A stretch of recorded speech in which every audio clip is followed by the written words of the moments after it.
It took me 3 months to learn the one-arm handstand, and not only that, but 5 months later I literally broke the national one-arm handstand hold record and was crowned the best hand balancer in the nation. And it's not because I was born genetically gifted. It took me 2 years to learn the planche and front lever. So what was so different in the one-arm handstand? The truth is I got kinda lucky because very fast along the way I managed to figure out exactly how the one-arm handstand works to its finest detail and build the most optimal system to guarantee success in the skill, not only for me, but for tens of my students. So I decided to make this video to promise anyone who watches it would have all the tools needed to maximize his progress in the one-arm handstand. Before we start, you need to understand, I did not start from zero. I could already hold the handstand for 1 minute straight and do Hess pose prior to ever starting one-arm work. And the truth is, even if you apply everything I'm about to cover in this video perfectly, the odds of you achieving the one-arm handstand in 3 months are still very low, because everyone's learning curve is different, and I completely dedicated my entire life to the one-arm handstand back when I started learning it.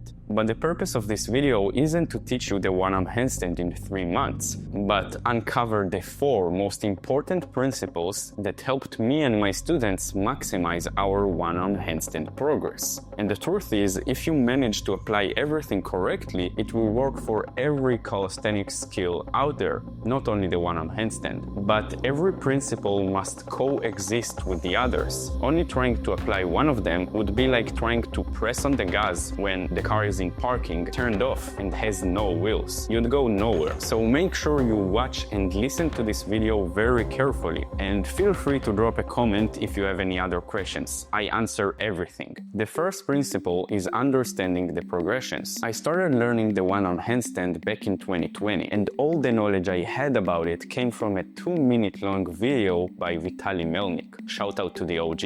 In the video, he explained the progressions for the one-arm, and since I didn't have any other source of information, I decided to make this video my Bible and fully commit to those progressions. But only after trying to follow them and failing, I realized he was missing a bunch of the roadmap.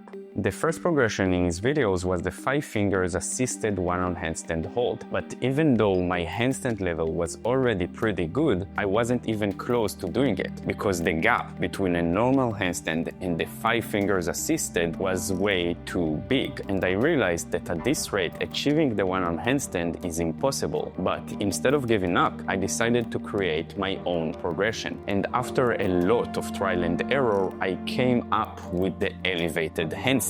The idea behind it is that you can still use both of your arms to balance, but now most of the weight would be on the arm that is lower, so you are forced into a position that resembles the one-arm handstand better than the normal handstand hold. Before ever doing assisted hold, you want to fully master this. Once your elevation is at shoulder height and you can hold it for 10 seconds with a straight arm, you can move on to the next progression. And from here it's pretty simple. 5 fingers assisted, then 3 fingers assisted, then 1 finger assisted, then a one-arm handstand hold, right? Well, not exactly. The fingers progressions are awesome, but the biggest gap that stops 99% of people from ever achieving the one-arm handstand is between the 1 finger to the one-arm handstand hold, because you go from having assistance to literally having 0 assistance and having to find balance on one arm. So the progression I find to work best between them is the 1 finger taps, basically releasing your finger for half a second and then going back intentionally. Because if you'll just try to hold it off the bat, you'll waste so much time on chasing one-hit wonder holds that will destroy your progress over time. Which brings me to the second principle, learning to be patient. The number one thing that made me waste the most amount of time in my one-arm handstand journey is doing attempts before I was ever ready.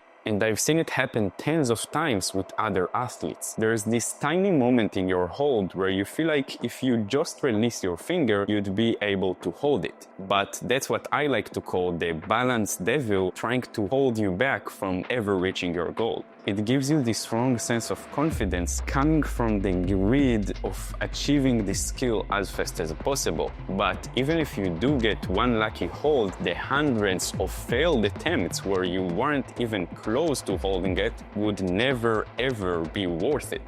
You will never progress if you only chase one moment of success. Every single set needs to serve as a building block towards the end goal. And if all of the building blocks you put are broken and insufficient, the entire structure will collapse. Remember, if you are the 5 fingers assisted one-arm handstand hold, the only progression you should ever worry about is the 3 fingers. And if you can't even hold your current progression for 10 seconds straight for at least 6 sets every workout, you don't even need to think about moving to the next stage. You want to have as much time under tension as possible in your current progression before ever advancing to the next. That's why I call the third principle volume negates luck. Too many people today treat the one-arm handstand like it's a strength skill. 3 workouts a week, specific sets with specific rest times, but the one-arm handstand isn't about strength nearly as much as it is about balance. And balance is something you improve with frequency. The more your central nervous system is used to the exact position of the one-arm handstand, the easier it will be for you to balance. Because your central nervous system knows better what to expect and how to react accordingly. With the right frequency and training program, balance improvement can be incredibly fast because your body hates to feel out of balance, so it will use any means necessary to create it. When I learned the one-arm handstand, I trained for 9 hours every day, but that's because that was the only skill I worked on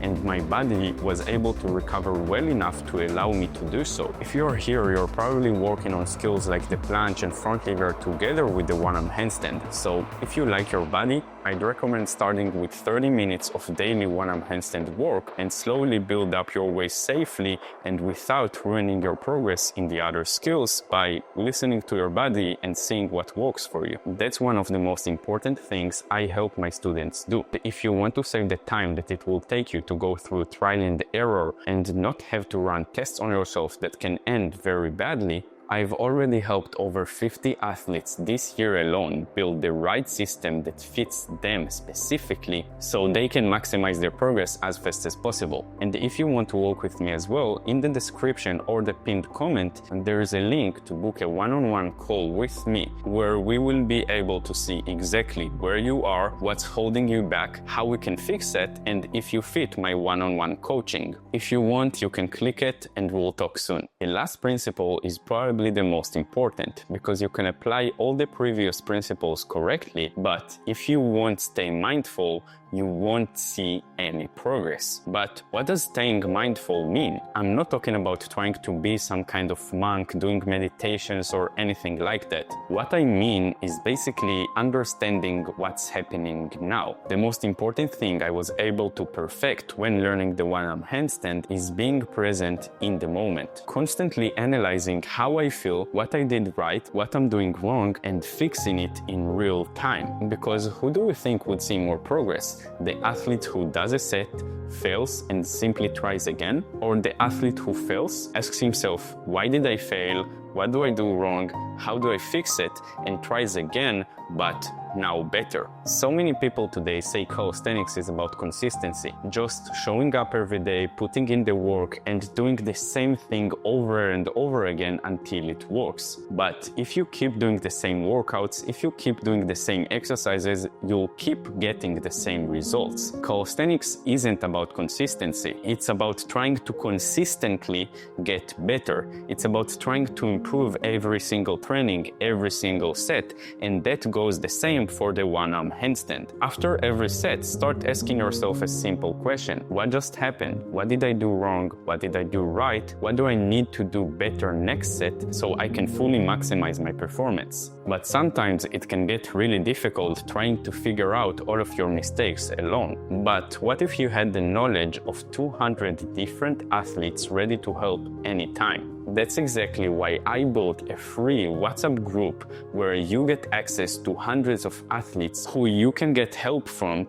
and share progress with. It's the second link in the description or the pinned comment. And honestly, if you're passionate about calisthenics and you are ready not only to get help, but help others, I'd love to have you inside the community. It's for all levels. If you apply all of the principles I covered in this video correctly, I promise that not only will you see the progress you're praying for, but you will make the shift from being an athlete who hopes for progress and hopes that his trainings will go well to an athlete who is able to create his own progress. And when you finally make this shift, suddenly every skill seems possible and you never have to worry about your progress ever again.